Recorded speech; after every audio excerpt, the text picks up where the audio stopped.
LinkedIn presents. In the modern workplace, we're supposed to attend meetings with teammates, managers, reports, business partners, and so on. We're supposed to stay on top of our email and messages. We're supposed to juggle multiple projects. And of course, we're supposed to meet deadlines and deliver results. But if we think we can take on ambitious projects and make them click with customers while bouncing along through business as usual, ricocheting from one context to the next, we're fooling ourselves. Good morning. I'm your host, Michael Kovnat, and this is the Next Big Idea Daily. Quick masterclasses from the best new nonfiction in under 15 minutes. Make sure you're following the show to get new episodes and sign up for our free companion newsletter using the link in the episode notes. Now, have you ever had a great creative or business idea only to watch it fizzle away? Distractions, endless emails, pointless meetings. There are lots of places that good ideas go to die. What you need is a system, a reliable method for turning your brainstorms into real-world innovations. And here to help is someone with a pretty impressive track record of doing just that.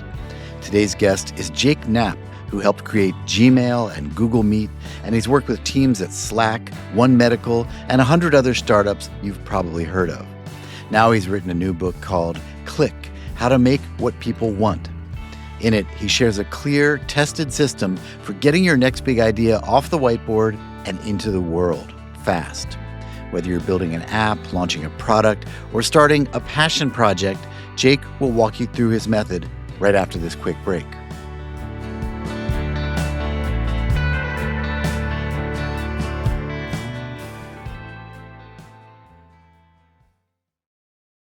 From LinkedIn News, I'm Leah Smart, host of Everyday Better, an award-winning podcast dedicated to personal development. Join me every week for captivating stories and research to find more fulfillment in your work and personal life. Listen to Everyday Better on the LinkedIn Podcast Network, Apple Podcasts, or wherever you get your podcasts.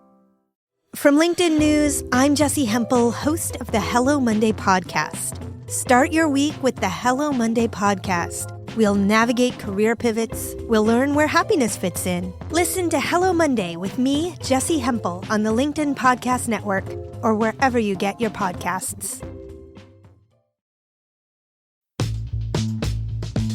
I'm Jake Knapp, a designer, investor, and New York Times bestselling author. I've spent the last 25 years helping companies create products people genuinely love. Along the way, I learned that the foundation of success is shockingly simple. So I'm excited to share 5 key ideas from my new book, Click, that reveal how you can make your next big project a hit by building the right, simple foundation. Project beginnings are a hidden gold mine. The beginning of a new project is a moment of massive opportunity. With a strong beginning, we define the right strategy, gain confidence, and build momentum. Without a strong beginning, it's nearly impossible to succeed. Beginnings are crucial, but beginnings are totally overlooked. The world's most popular approach to starting projects, it's chaos. Meet and meet and meet, talk and talk and talk, churn out slide decks, documents, and spreadsheets that no one actually reads, outlast your opponents in a political cage match. Finally, rely on a hunch and commit to years of work. That's the old way. And it is bonkers. Doing things the old way, it can take 6 months or more to develop a strategy. The old way is like assembling IKEA furniture by tossing parts, an Allen wrench, and a dozen squirrels into a broom closet, then hoping for the best. We don't have to accept the old way. We can redesign how we start projects. We can structure the first hours so that we get the best contribution from every person on the team, make smart decisions, and find a winning strategy as fast as possible. Most teams skip the basics. Teams who build winning products share some fundamental traits. They know their customers and what problem they can solve for them. They know which approach to take and why it's superior to the alternatives. And they know what they're up against and how to radically differentiate from the competition. These teams have mastered the basics. When I first began working with startups, I was embarrassed to ask founders basic questions like, who are your competitors, or how will you differentiate? Because I didn't want to waste their time or appear naive. But once I worked up the courage, I learned a surprising thing.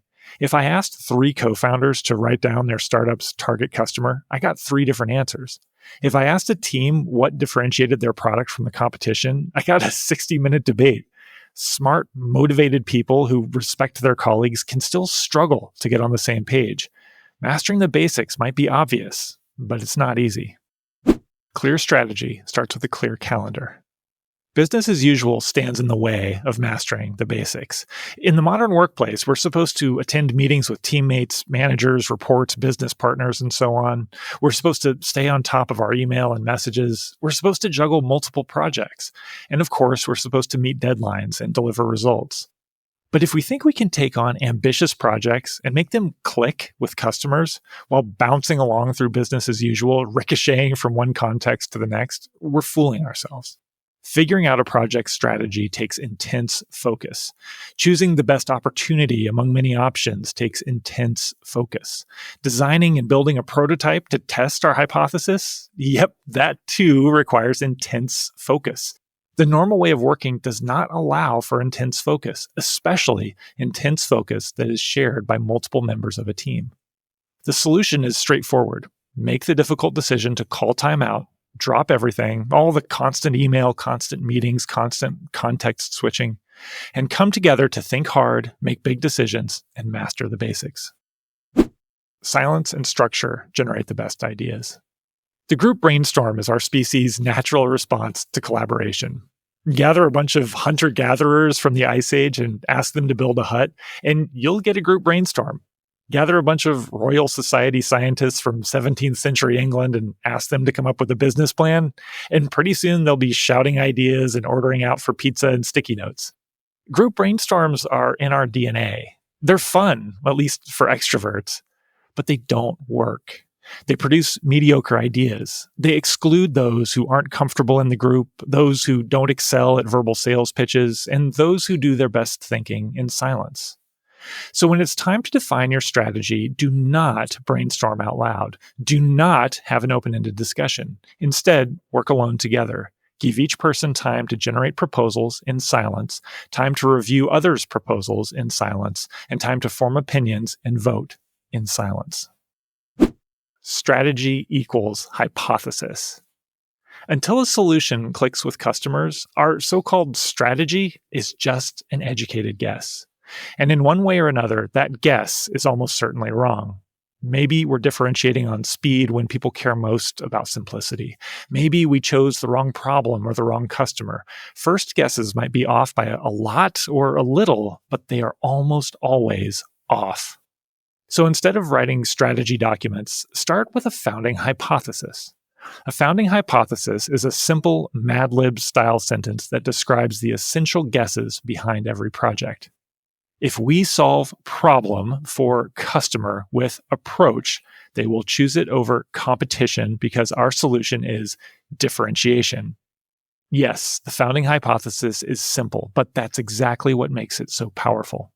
Products click when they make a compelling promise, and that promise must be simple or customers won't pay attention. Best of all, once you've written a founding hypothesis, there's no hiding behind slides, charts, and projections. Your educated guess is standing in a dazzling spotlight, and you'll want to experiment right away to find out if the hypothesis is correct. Thank you, Jake. Okay, everyone, you can get a copy of Click wherever you get your books. That's our show for the day. If you got something out of it, please leave us a rating or review in your podcast player so others can find it too.